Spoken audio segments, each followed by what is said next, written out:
ಸುಬ್ರಹ್ಮಣ್ಯ ಮಂಜೇಶ್ವರ ಹೆದ್ದಾರಿಯ ಸವನೂರು ಸಮೀಪದ ಚಾಪಳ್ಳ ತಿರುವಿನಲ್ಲಿ ಇಂದು ಸಂಜೆ ಸಂಭವಿಸಿದ ಭೀಕರ ರಸ್ತೆ ಅಪಘಾತದಲ್ಲಿ ಇಬ್ಬರು ಸ್ಥಳದಲ್ಲೇ ಮೃತಪಟ್ಟಿದ್ದು ಇನ್ನಿಬ್ಬರು ಗಾಯಗೊಂಡಿರುವಂತಹ ಘಟನೆ ನಡೆದಿದೆ. ಅಪಘಾತದ ರಭಸಕ್ಕೆ ಬೈಕ್ ಸವಾರ ಸ್ಥಳದಲ್ಲೇ ಮೃತಪಟ್ಟಿದ್ದು, ಸಹಸವಾರ ಪುತ್ತೂರು ಆಸ್ಪತ್ರೆಗೆ ಕರೆತರುವಂತಹ ವೇಳೆ ಮೃತಪಟ್ಟಿದ್ದಾರೆ ಎಂದು ತಿಳಿದು ಬಂದಿದೆ. ಹಾಗೆಯೇ ಇನ್ನೊಂದು ಬೈಕ್ನಲ್ಲಿ ಹಿಂಬದಿಯಿಂದ ಬರ್ತಾ ಇರುವವರಿಗೂ ಕೂಡ ಗಾಯಗಳಾಗಿವೆ ಎಂದು ಮಾಹಿತಿ ಲಭಿಸಿದೆ. ಬಂಟ್ವಾಳ ತಾಲೂಕಿನ ಮಿತ್ತೂರು ಬೊಳ್ಳರಮಜಲು ನಿವಾಸಿ ಪುರಂದರ ಎಂಬವರ ದ್ವಿತೀಯ ಪುತ್ರ ಯಜ್ಞೇಶ 21 ವರ್ಷ ಹಾಗೂ ಆರ್ಲಪದವು ನೋಣಯ್ಯ ಬರಣ್ಯ ಎಂಬವರ ಪುತ್ರ ಜಗನ್ನ 20 ವರ್ಷ ಮೃತಪಟ್ಟ ಯುವಕರು.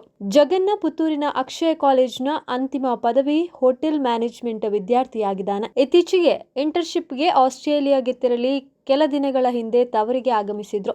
ಈ ಇಬ್ಬರು ಯುವಕರು ಕಡಬ ತಾಲೂಕಿನ ಅಲಂಗಾರಿಗೆ ಕೆಲಸದ ನಿಮಿತ್ತ ತೆರಳಿದ್ರು. ಇಂದು ಸಂಜೆ 5 ಗಂಟೆ ಸುಮಾರಿಗೆ ವಾಪಸ್ ಮನೆಗೆ ಮರಳ್ತಾ ಇದ್ದಾಗ ಚಾಪಳ್ಳ ತಿರುವಿನಲ್ಲಿ ಎದುರಿನಿಂದ ಬಂದ ಮುಗಿರೋಡಿ ಕನೆಕ್ಷನ್ಗೆ ಸೇರಿದ ನೀರಿನ ಟ್ಯಾಂಕರ್ ಹಾಗೂ ಬೈಕ್ ನಡುವೆ ಡಿಕ್ಕಿ ಸಂಭವಿಸಿದೆ. ಅಲಂಕಾರ್ನಲ್ಲಿ ನಡೀತಾ ಇದ್ದ ಕಾಮಗಾರಿಗೆ ಸವನೂರು ಕಡೆಯಿಂದ ನೀರು ಪೂರೈಸ್ತಾ ಇದ್ದ ಟ್ಯಾಂಕರ್ ಚಾಲಕ ಸ್ಕೂಟರ್ಗೆ ಡಿಕ್ಕಿಯಾಗುವುದನ್ನು ತಪ್ಪಿಸಲು ವಾಹನವನ್ನ ಎಡಕ್ಕೆ ತಿರುಗಿಸಿದಾನೆ. ಈ ವೇಳೆಯೇ ಬೈಕ್ ಟ್ಯಾಂಕರ್ನ ಚಕ್ರದ ಅಡಿಗೆ ಸಿಲುಕಿದ ಪರಿಣಾಮ ಸವಾರ ಸ್ಥಳದಲ್ಲೇ ಕೊನೆಯುಸಿರೆಳೆದಿದ್ದಾರೆ.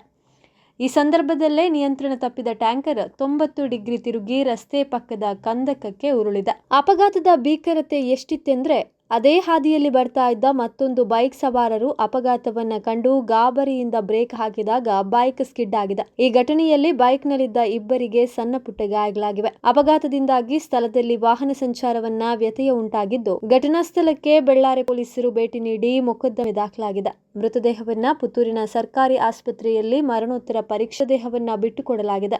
ಆಸ್ಪತ್ರೆಯ ಬಳಿ ಮೃತರ ಕುಟುಂಬಸ್ಥರ ಆಕ್ರಂದನ ಮುಗಿಲು ಮುಟ್ಟಿತ್ತು. ಅಲ್ಲದೆ ನೂರಾರು ಸಂಖ್ಯೆಯಲ್ಲಿ ಜನ ಜಮಾಯಿಸಿದ್ರು.